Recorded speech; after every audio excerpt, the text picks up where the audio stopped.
결격사유는 법에서 12가지를 정해놨어요. 많죠. 그러니까 이런 사람들은 중개업시장에서 일하게 내버려 두면 손님들을 막 해치고 그럴까 봐서 처음부터 중개업시장에 못 들어오게 막는 거예요. 이게 결격사유. 그러니까 우리 법에 따르면 총 12가지가 돼요. 그래서 매년 시험에서 보면 결격사유에 해당되냐 해당되지 않냐 이것을 갖다가 이제 한 문제 물어보죠. 그러면 이제 그 법조문에 나온 그 표현의 의미가 뭔지를 여러분들이 이제 이해를 하셔야 돼. 그게요. 그래서 12가지인데 이제 제가 설명드릴 때 5가지로 나눠서 이제 설명을 드릴 거예요. 자, 제일 처음에 나온 사람이 이제 제한능력자입니다. 이 제한능력자는 여러분 민법 시간에 배우는 내용. 그래서 혼자서는 뭘 못해요 이런 사람이 제한능력자. 세 사람 있죠? 미성년자. 이 미성년자는 나이 가지고 따지죠. 네. 나이 가지고 따지는데 법에 보니까 19세 미만 이렇게 돼 있어요. 그러니까 19살이 안 된 사람. 근데 법에서는 나이가 나오면 전부 다 만 나이입니다. 그러니까 생일이 지났냐 안 지났냐 가지고 따지는 만 나이. 우리가 사회적으로 쓰는 나이하고 좀 틀려요. 그래서 만 19세 미만이 미성년자 이렇게 되는 거죠. 그러면 이제 성년자는 만 나이로 따졌을 때 19세부터 되는 거예요.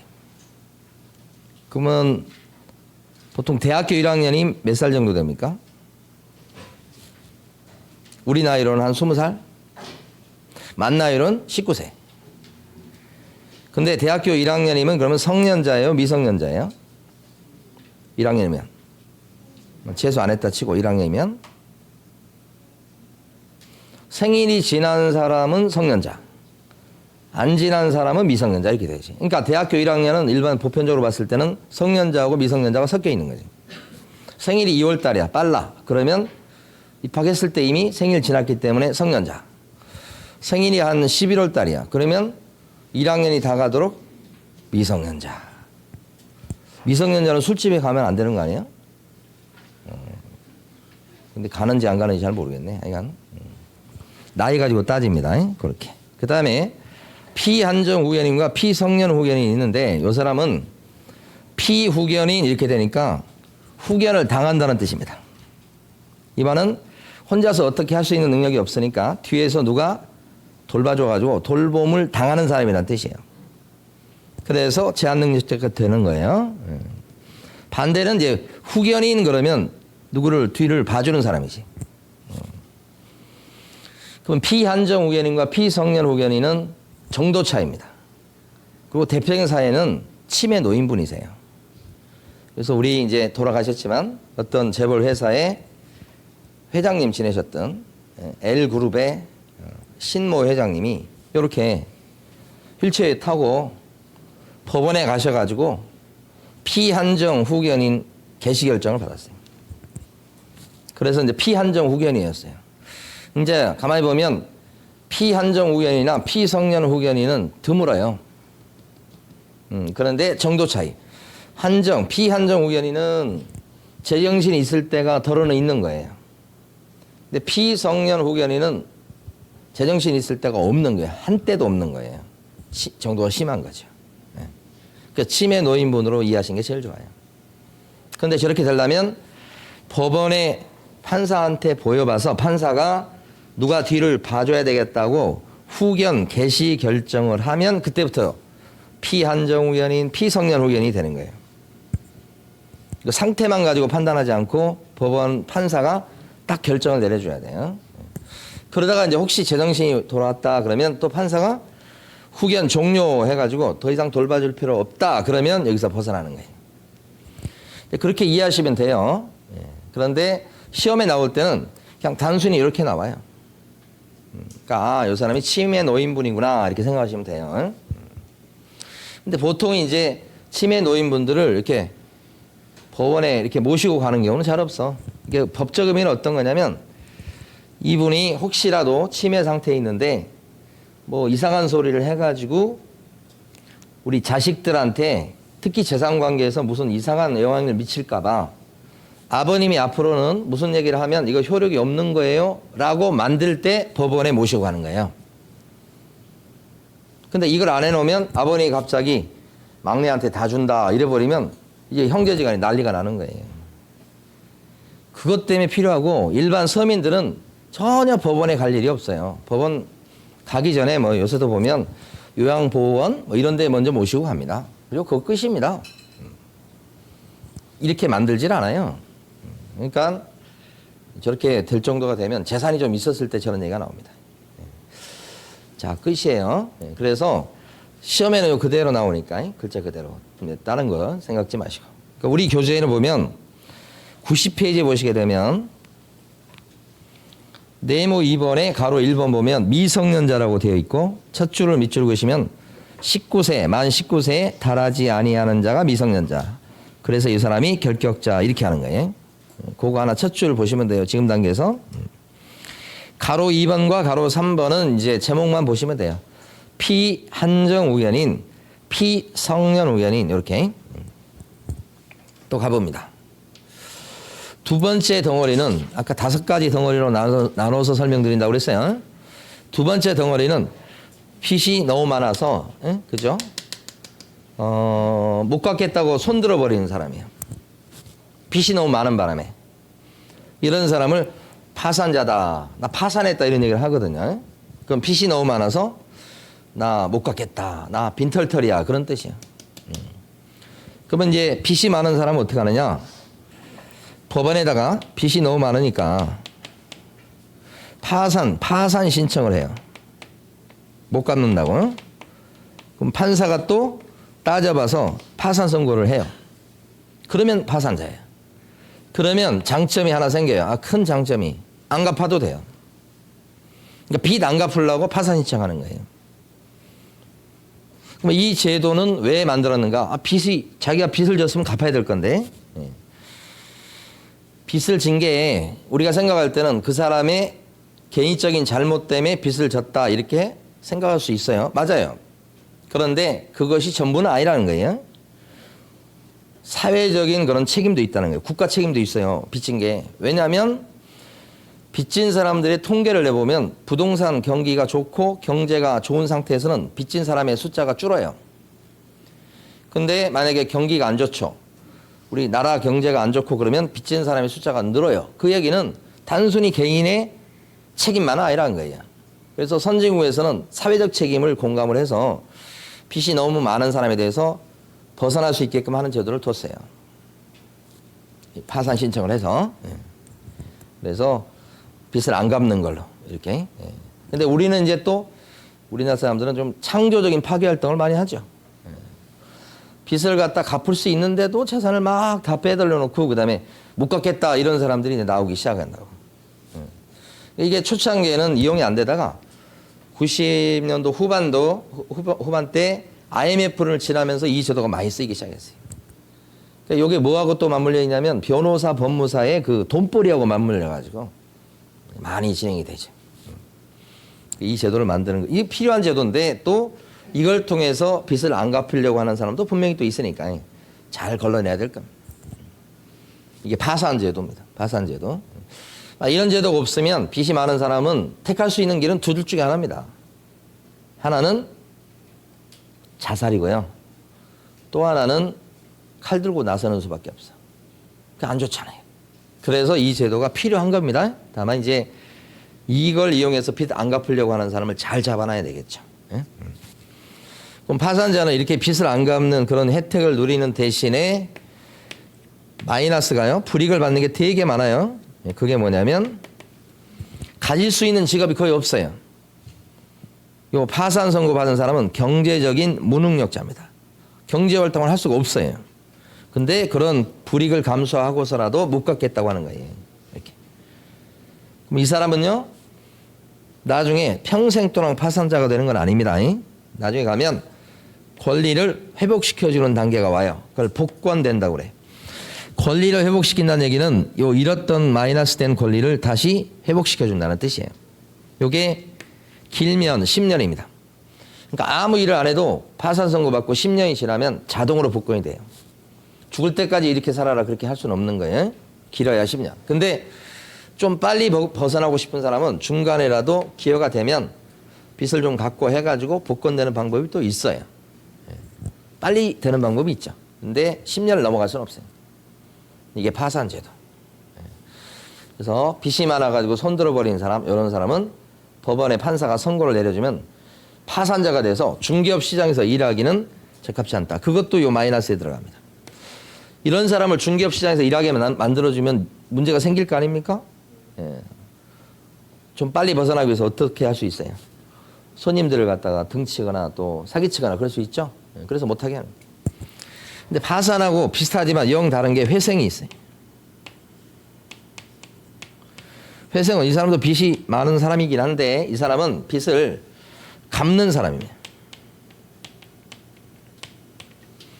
근데 다 갚으라고 하면 힘드니까 이 사람은 이제 뭐 경제활동도 하고 있고 그러니까 깎아줘요. 깎아줘. 한 절반 정도를 대충 깎아줘요. 그러면 깎은 금액을 갚아나가는 거지. 또 단시간에 갚는 건 쉽지 않으니까 막 5년 이런 식으로 긴 시간을 줘요. 그래서 월급 들어온 것 중에서 일부를 갚으면 이제 다 갚은 걸로 쳐주는 거예요. 그러니까 이 사람은 하나도 안 갚고요. 이 사람은 일부를 갚는다고 생각하시면 돼요. 그런데 이 사람은 이런 불이익을 당하지 않아요. 회생이잖아요, 회생. 그래서 이 사람 같은 경우는 결격자가 아니다. 이렇게. 근데 이제 회생은 좀 제가 조금 경험을 한 게 제가 어떤 사람한테 받을 돈이 2천만 원 있었어요. 2천만 원이 넘어요. 근데 그 사람이 이제 노원에 사는 사람이니까 제가 노원에 살았어요, 그 당시에. 그래서 이제 받아야 되는데 그 사람이 갑자기 회생 신청을 하더니만 법원에서 쪽지가 날라왔어요. 회생 개시 결정을 했다 이런 식으로. 그래서 제 통장 번호를 불러주래요. 그러니까 적어서 법원에 제출하래요. 그래서 요 제출했는데 법원에서 온 자료 보면 이 사람이 월급이 얼마 들어오니까 그중에서 채권자들이 쫙 있으니까 나눠가지고 당신한테는 한 달에 10만 원씩 주겠다 뭐 이런 식으로 왔어. 그래서 야, 못 받긴 하는데 한 5년간 10만 원씩 받으면 그래 조금이라도 좀 건지겠다 그랬어요. 그랬더니 법원에다가 그 계좌도 번호도 주고 막 그랬는데 한 푼도 안 들어오고 끝났습니다. 그러니까 이 회생도 이걸 이용해 가지고 일단 벗어나는 빚을 깎는 효과가 생기고 안 갚아버려요. 그럼 어찌할 방법이 없어요. 그래서 이제 저는 당한 사람 입장에서 봤을 때 좀 별로 안 좋지. 저게. 그런데 여러분 시험 보시는 입장에서는 파산은 완전히 손드는 거고 회생은 깎아서 그래도 갚아나가는 사람이니까 결격자 아닙니다라는 것을 알고 계셔야 돼요. 2번이나 출제됐던 거죠. 자, 우리 교재에 보면 91페이지 가로 4번이 있습니다. 가로 4번 제목만 보세요. 파산 선고를 받고 복권이 안 된 사람이 파산자고 결격자입니다. 이렇게 하는 거예요. 그런데 밑에 동그라미 3번에 가로 4번에 동그라미 3번입니다. 둘째 줄에 보면 개인 회생을 신청한 자이거나 나온 거 있습니다. 거기를 밑줄 그어두시고 금융기관으로부터 낙의를 받는 신용불량자라 할지라도 결격사에 해당되지는 않는다. 이렇게. 자, 이제 세 번째로 갑니다. 우리 조문은 그냥 나열해서 1번부터 12번까지 나와 있지만 자, 우리가 익힐 때는 5덩어리로 나눠서 자, 세 번째 덩어리가 여기 나와 있는 것처럼 형벌입니다. 형벌. 그 죄를 지어서 벌 받는 걸 얘기합니다. 근데 형벌의 종류가 9가지가 있어요. 9가지가. 제일 무서운 게 뭡니까, 여러분? 뭐 이런 거 안 받아보셨겠지만 사형 있어요, 사형. 사형. 예? 아, 우리 저기 노원하고는 이게 교단이 높은 게 마음에 드네요. 예, 제가 딴 데 갔으면 여기를 거의 못 써보거든요. 위에를. 사형이 있고 그 다음에 징역살이라는 게 있고 그 다음에 금고가 있고 그 다음에 쭉쭉쭉 내려가다가 벌금도 있고 그 다음에 구류 사는 것도 있고 이렇게 있어요. 9가지예요. 근데 그 중에서 좀 센 벌, 무거운 벌을 받았을 때 결격자로 삼아요. 그게 금고 이상이에요. 그러니까 원칙은 벌금이나 구류 살아가지고는 결격자가 안 돼요. 구류라고 하는 것도 좀 여러분들이 들어보시긴 했을 텐데 구류는 며칠 사는 건데 한 달이 안 되게 감옥살이 하는 것을 구류라고 그래요. 한 달부터는 금고 또는 징역이라고 그래요. 기간 가지고 따집니다. 그래서 징역이나 금고는 다 깜빵 가는 거예요. 기간은 한 달 이상. 한 달이 안 되면 요거. 근데 원칙은 구류 살아갖고는 길격자가 안 되고 좀 길게 감옥살이 해야 되는 거예요. 그리고 얘하고 얘 차이는 뭐 별거 없어요. 금고형은 조금 이제 옛날 역사적으로 보면 양심범이라고 있어요. 양심범.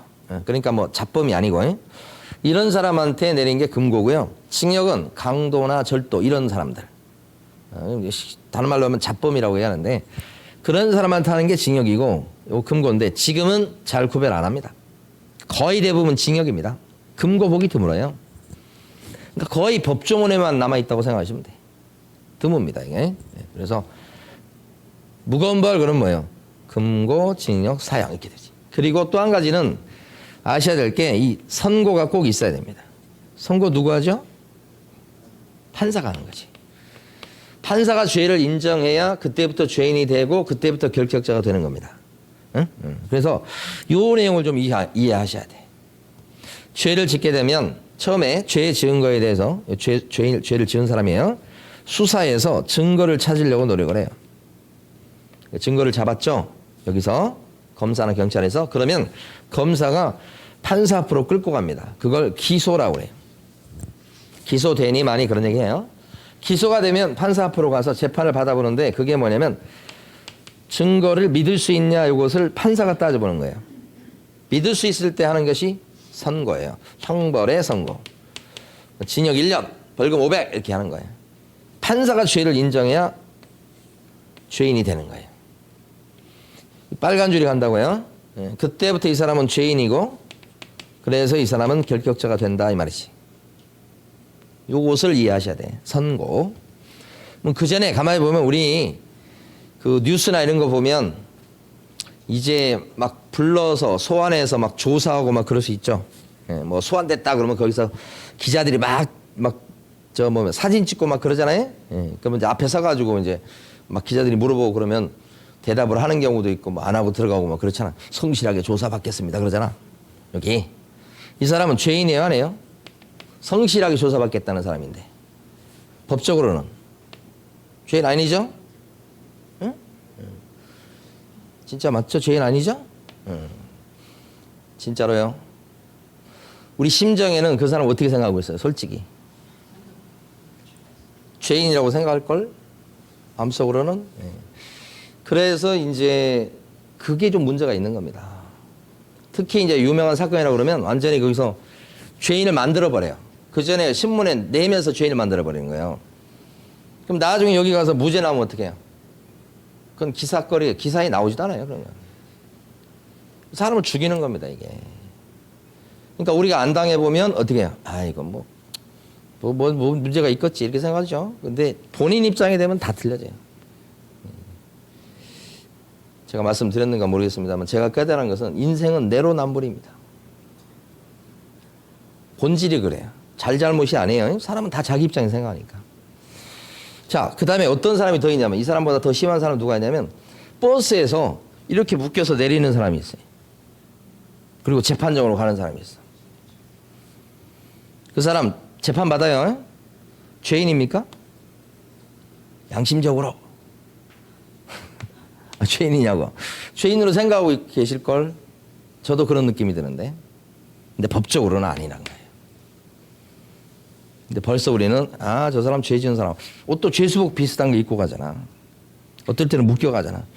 자, 이 사람요 법적으로는 아니에요. 언제부터 결격자가 되고 빨간 줄이 가는 거냐면 판사가 땅땅땅 해야 되는 거예요. 이걸 여러분 일단 기본적으로 이해를 하셔야 돼요. 법적인 의미하고 사회적으로 여러분이 생각하는 거하고 틀리다는 거예요. 자, 그런데 판사가 땅땅땅 하는 시점에 봐주는 게 있어. 봐줘. 판사가 봐줘. 이 사람이 가만히 보니까 초범이고 경미한 범죄고 뉘우치고 있고 가정 환경도 안 좋았고 막 그래.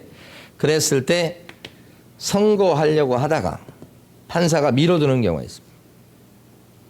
그럼 선고를 밀어놨다는 거예요. 훗날로.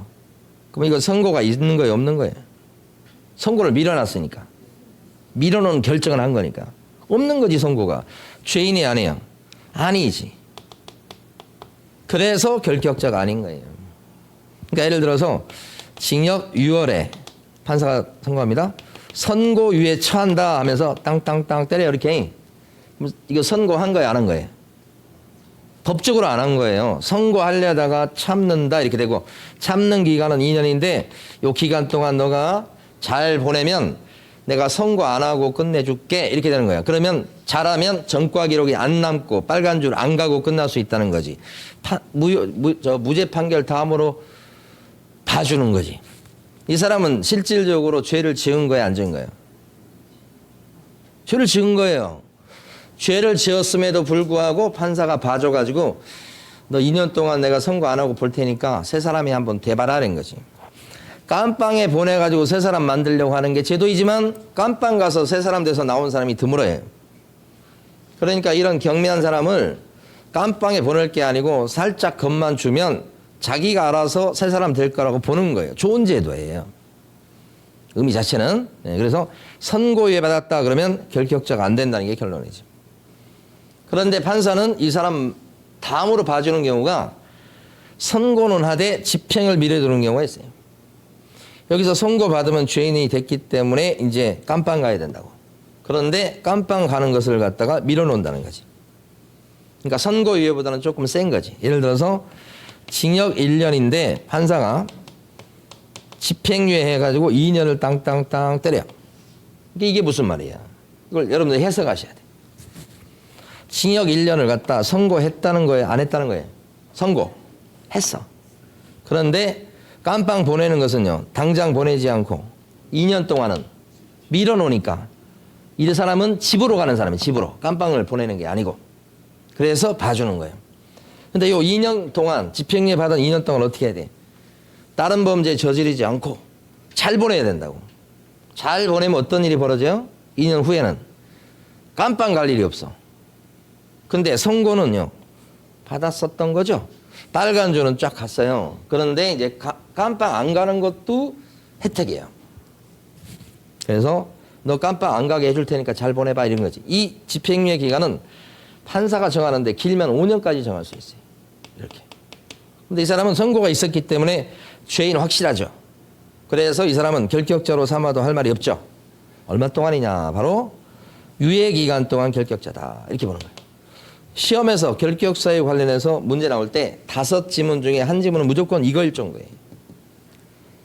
선고유예하고 구별하셔야 되겠죠. 그러니까 이 장면에서는 선고유예하고 집행유예를 잘 구별하시면 돼요. 선고유예는 선고를 밀어놨기 때문에 아직 선고가 없는 거예요. 결격자 아닌 거예요. 집행유예는 선고는 하고 집행을 미뤄둔 거지. 이 사람은 결격자다. 얼마 동안요? 유예 기간 동안. 만약에 징역 2년에 집행유예 4년 이렇게 되면 자, 이 사람은요? 죄인이 아니에요.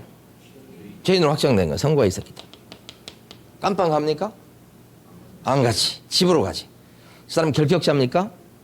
그래도 결격자입니다. 얼마 동안요? 4년 동안 결격자입니다. 더 하시면 안 되고 집행유예 기간 동안 결격자입니다. 이 결론. 예? 그래서 여러분 교재에서는 좀 왔다 갔다 하기 그런데 92페이지 가보시게 되면 가로 6번이 있어요. 가로 6번에 보면 제목이 뭐라고 되어 있냐면 금고 이상의 형의 집행유예를 받고 그 유예 기간 중에 있는 사람은 결격자입니다 라고 조문이 되어 있어요. 그래서 여러분들은 집행유예에다가 동그라미 딱 치시면 돼. 제목에서. 그 나머지는 읽을 필요가 없어요. 그리고 동그라미 3번 가보시면 제일 끝줄이죠. 그러니까 밑줄 그으시면 되죠. 뭐라고 되어 있어요? 선고유예 받은 사람은 선고가 미뤄졌기 때문에 정식으로 선고가 없었던 게 돼서 결격자가 아니다 이렇게 된 거죠. 끝이에요. 예.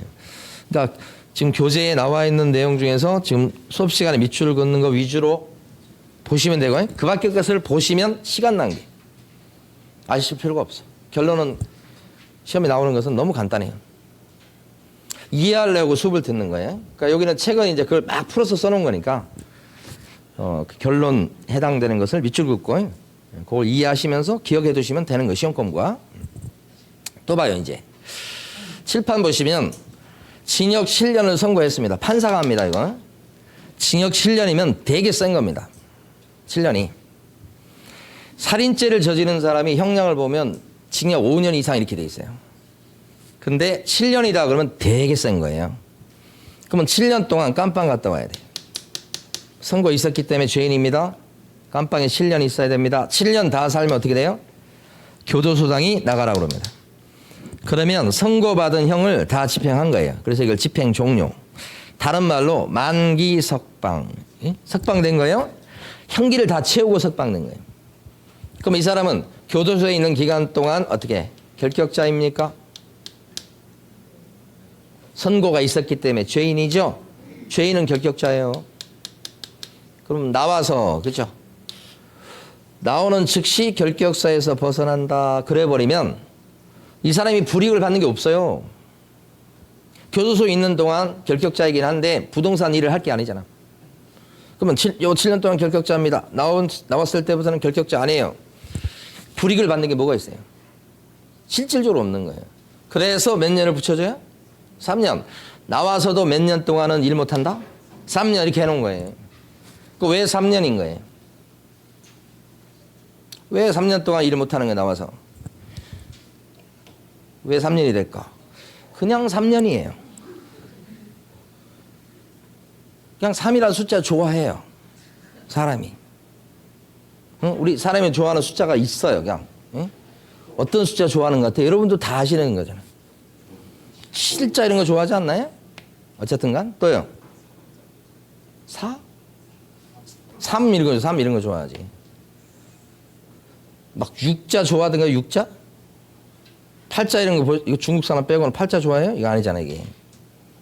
9자? 뭐 이런 거 잘 안 쓰잖아요. 10자는 좀 쓰네. 3자, 5자 좀 쓰잖아.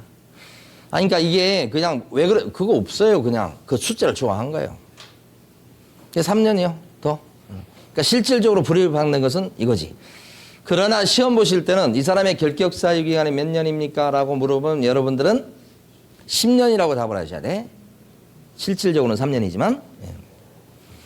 근데 이 사람하고 지금 다른 게 가석방이 있어요. 이 가석방은 가짜 석방이란 뜻인데 깜빵에 가는 사람의 유일한 희망은 이미 가게 됐다면 가석방이에요.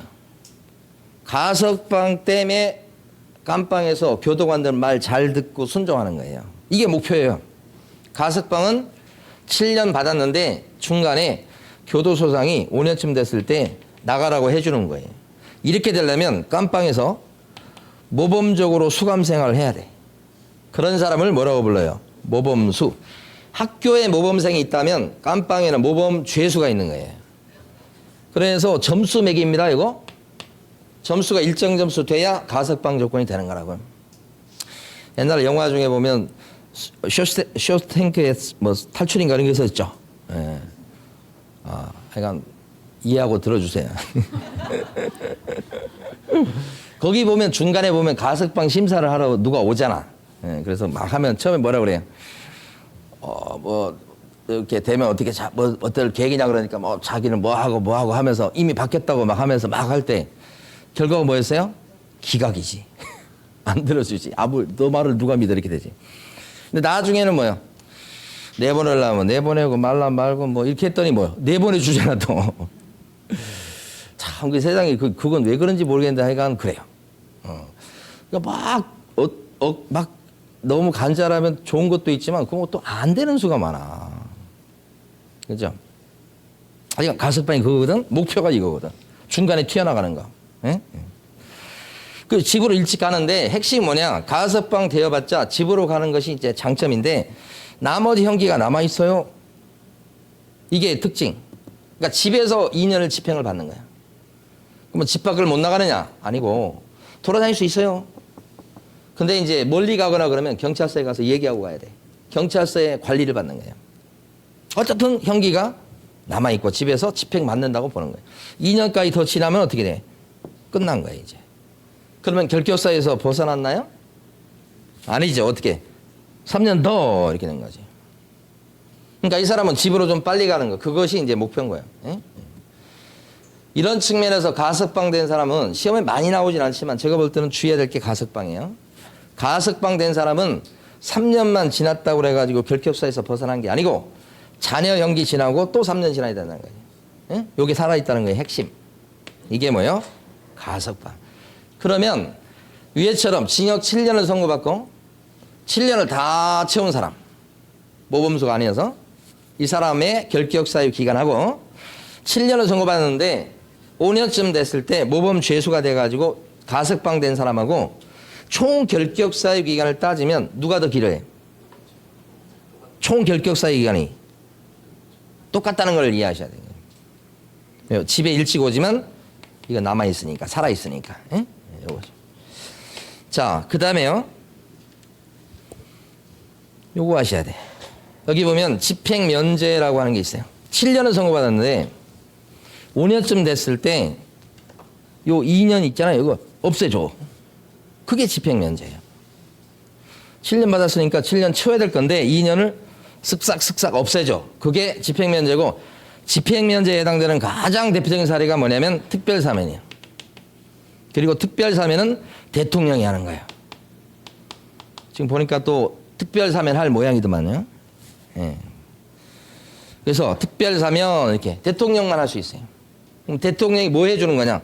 쓱싹쓱싹 나머지 형기 없애주는 거예요.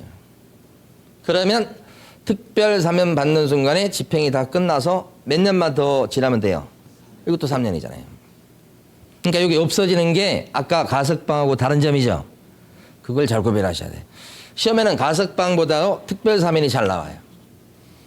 근데 특별사면보다 더 화끈한 게 일반사면이에요. 일반사면은 어떤 거냐면 7년을 선고받았는데 5년쯤 됐을 때 5년 살았는데 이때 죄인이 아닌 걸로 만들어주는 거예요. 이것은 국회에서 만들어준다고 생각하면 좋아요. 국회에서 동의를 해줘야 돼. 그러니까 국회가 만들어준다고 생각하시면 좋아. 이건 대통령이고. 어떻게 만들어주는 게 국회에서? 죄를 짓지 않았던 사람으로 만들어주는 거니까 제일 화끈한 거죠. 그러니까 일반 사면은 잘 안 합니다. 이건. 특별 사면은 간간히 하지만. 그럼 일반 사면 받았다 그러면 어떻게 돼요? 죄인이 아니니까. 교도소장은 붙들고 있으면 안 되죠. 즉시 석방해야 돼요. 그리고 이 사람은요. 결격자입니까? 물어보면 결격자가 무조건 아닌 거죠. 죄인이 아닌데. 우리 형벌과 관련해서는 일단 죄인이 됐을 때 결격자가 돼요. 그리고 그것도 뭐예요? 무거운 벌을 받았을 때죠. 금고, 징역 이런 거예요. 그래서 두 개를 구별하셔야 돼. 그래서 이제 여러분 교재를 보면요. 어디 있냐면 91페이지로 다시 와보세요. 91페이지. 91페이지 가로 5번에 보면 금고 이상의 가로 5번 제목 두 줄 봅니다. 금고 이상의 실형을 선고받고 집행이 종료되거나 종료가 맞죠 먼저? 종료 플러스 3년이라는 뜻이에요. 두 번째 줄. 집행이 면제된 날부터 집행 면제 플러스 3년이라는 뜻이에요. 3년이 안 지났으면 뭐예요? 결격자 이렇게. 그 집행이 면제된 날이라고 되어 있는 둘째 줄 그 밑에다가 조그맣게 특별사면 이렇게. 특별사면 받으면 그때부터 3년간 결격자 이 뜻이에요. 끝이에요. 끝. 이렇게 하시면. 대비가 되는 거예요. 자, 그런데 이제 다음 페이지 가시면 제일 위에 동그라미 니은반 가석방이라고 나오죠. 시험에는 많이 안 나오지만 여러분들은 동그라미 니은번 있죠. 그 가석방 옆에다가 잔형기 플러스 3년이라고 적어 놓으시면 돼. 잔형기, 자녀형기란 뜻입니다. 잔형기 플러스 3년 이렇게. 동그라미 니은번 옆에다가 다시 써볼게요. 이렇게. 니은번이 있으면 옆에다가 자녀형기 플러스 3년. 이게 뭐라고요? 가석방. 가석방 정도를 좀 주의하시면 돼요. 자, 됐습니다. 그 다음에 이제 칠판에 있는 거. 형벌 중에 이제 벌금 있잖아요. 벌금 있어요. 형벌 중에. 근데 벌금은 무거운 벌이 아니에요. 돈 내는 거잖아요. 그래서 벌금이다 그랬을 때 원래는 결격자가 아닌 거지만 벌금도 벌금 나름이다 이렇게 보는 거예요. 여기 나와 있듯이 중개사법에 걸려들어서 300만 원 이상 벌금을 무는 경우 이때는 벌금이지만 예외적으로 3년 동안이나 결격자예요. 벌금이지만 액수가 중요해요. 300만 원 이상. 300만 원 붙어야 돼요. 그 다음에 중개사법에 걸려들어야 돼요. 그러니까 만약에 예를 들어서 중개사법 위반 행위 중에 가장 대표적으로 예를 들 수 있는 게 중개보수 있죠? 중개보수는 한도가 있어요. 법이 정한 한도. 그걸 넘겨서 받으면 그걸 초과보수라고 그래요. 복비를 많이 받은 거예요. 이렇게 되면 우리 법에 따르면 1년 이하의 징역이나 1천만 원의 벌금이야. 근데 보수 많이 받은 것 때문에 징역 사는 사람은 본 적 없어요. 근데 진짜 많이 챙기는 경우, 그러니까 법정한도를 초과해서 막 1억을 더 많이 받고 이런 경우, 그런 경우가 이제 뭐 벌금 나오고 그러더라고요. 돌려주고 뭐 그랬을 때 처벌은 안 하기는 좀 그렇고 너무 많이 받았으니까 벌금 때리는데 그 벌금이 예를 들어서 300만 원이야. 그러면 이 사람은 결격자가 됩니까? 중개사법 위반이죠, 이거. 그래서 벌금 받을 수 있죠. 1,000만 원 이하의 벌금. 근데 얼마 받았다고? 300만 원. 벌금. 결격자예요? 네. 그래서 이 앞으로 기억할 때 중3벌 기억하셔야 돼. 중3 세 가지를 다 갖춰야 된다고요. 그러면 결격자. 우리 큰놈이 지금 중학교 3학년이. 엊그제 제가 결혼한 것 같은데 벌써 중3이 됐어. 그 갓난애기들이 벌써. 어쩔 때는 믿어지지가 않아요. 중3벌. 중3 되니까 이제 막 늦게까지 공부해야 되고 막 숙제도 해야 되고 막 그러더라고요.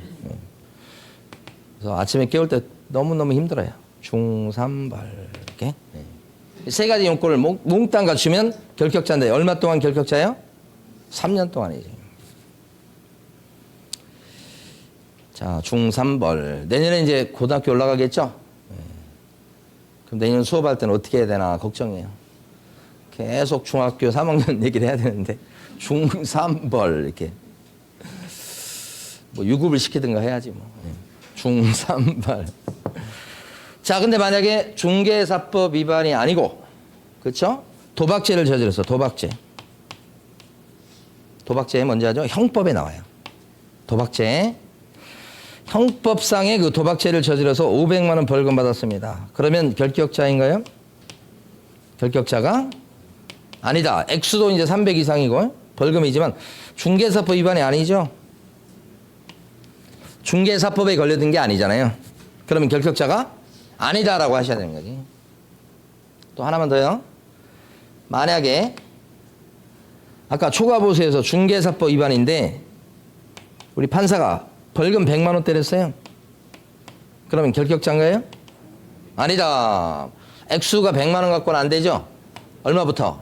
300부터 된 거지. 여러분 교재는 93페이지 보시게 되면 가로 7번이 있어요. 가로 7번 제목을 보시면 이 법을 위반하여 이렇게 나오죠. 거기서부터 이 법을 위반해서 이 법이 무슨 법이게요? 중개사법이죠. 그래서 저는 중3벌 이렇게 그리고 이제 조문에는 이 법이라고 나오죠. 이 법을 위반해서 300만 원 이상 그 다음에 뭐요? 벌금. 몇 년 동안 결격자더라? 3년. 그거 보시면 돼요. 자, 그 다음에 여기까지는 이제 법원 판사하고 관련된 거예요. 이거 때리는 게 전부 다 법원 판사입니다. 징역이든 벌금이든 뭐 이거든. 그런데 지금부터 보는 것은 노원구청이나 서울시청 얘기하는 거예요. 노원구청장이나 서울시장이 관청에서 법 위반 사항과 관련해서 이런 걸 할 수 있어요. 가장 기본적인 거 보고 쉴 거예요. 여기 보면 자격 취소라는 게 있어요. 자격증을 딴 공인인물사인데 대표적으로 자격증을 빌려줬어. 빌려주면 안 되거든. 근데 빌려준 게 들통이 나면 자격증을 준 사람이 누구예요 원래? 그럼 자격증 시험 봐서 합격하면 서울시장이 주거든. 그러면 서울시장이 자격증 빌려준 사람을 알았어. 적발했어. 그럼 어떻게 해요? 자격 박탈. 그걸 뭐라고 그래요? 취소. 자격 취소를 당하게 되면 빌려줬다고 해서 그러면 3년 동안이나 결격자예요. 이게 어떻게 생각하면 3년 동안이나 생계를 끊는 거하고 똑같아요. 부동산 시장을 떠나 있어야 되니까 되게 큰 겁니다, 이게. 그럼 딴 일 알아봐야 된다는 얘기예요. 3년 동안. 예? 그 3년이 결코 짧은 기간이 아니에요. 자격 취소 당하는 건 되게 큰 불이익을 입는 거예요. 더군다나 자격을 잘리게 되면 3년 동안 시험도 못 보니까. 나중에 3년이 있다가 또다시 시험 봐가지고 다시 또 자격증을 따서 중개업시장에 진입해야 되기 때문에 대단히 큰 불이익을 당하는 거죠. 그래서 이제 우리 합격생들이 전화 와가지고 이제 상담할 때 제일 먼저 이런 위반사항이 있어서 지금 조사를 받고 있다. 제일 첫 번째 질문이 자격 취소 당하냐를 제일 먼저 물어봐. 예, 그러니까 3년 동안 일을 못하는 것은 그럴 수 있는데 자격 취소를 당해버리면 어떤 일이 벌어지냐면 자격증을 새로 따야 되잖아. 자격증을 새로 따려면 어떻게 공부를 해야 되는데 정말 힘들겠잖아요. 우리 이제 어제도 이번에 합격하신 분들 전부 다 식사하면서 하는 소리가 다시 하라면 못하겠다는 얘기를 하는 거예요. 그만큼 힘들다는 거지. 근데 다시 시험을 갖다가 3년 있다가 그때 또 따야 된다고 한다면 안 따고 만다 뭐 이런 거예요. 너무 힘드니까. 예. 그러니까 자격증 따기가 쉽지 않죠. 전국에 뭐 한 3만 명 가까이 합격자를 배출했다고 하지만 거기 들어가려고 한다고는 그렇게 쉬운 일만 아니란 말입니다. 예. 어쨌든 자격 잘리면 3년 동안 결격자. 그 다음에 정지가 있어요. 자격을 못 써먹게 스톱시키는 거예요. 자격 정지. 이건 밑에 일하는 직원 중에 증 가지고 일하는 직원이 있어요. 근데 법을 위반했죠. 그러면 정지 먹는 수가 있어. 우리 이제 옆에 부동산 같은 경우도 보니까 밑에 있는 소공인데 그 확인 설명서하고 계약서에다가 도장을 찍게 돼 있어. 소공이. 안 찍은 게 들통난 거예요. 그래서 자격 정지 3개월을 먹었어요. 그럼 3개월 동안 일 못해. 지금 일 못하고 있거든. 그러니까 정지 먹으면 정지 먹은 기간 동안 일 못한다는 거지. 이 정지 먹는 기간은 그때 관청에서 정해요. 그런데 길면 6개월까지. 6개월 넘진 않아요. 그래서 시험에 어떻게 나왔냐. 자, 소속 공인중개사가 자격 정지를 당하면 3년 동안 결격자입니다. 요게 시험에 나온 거예요. O예요, X예요? X지. 3년이 아니고 얼마 동안? 정지기간 동안 결격자. 이렇게 답을 해야지. 그게 기출문제. 여기까지 2개 봤어요. 자, 쉬었다가 여기서 또 합니다.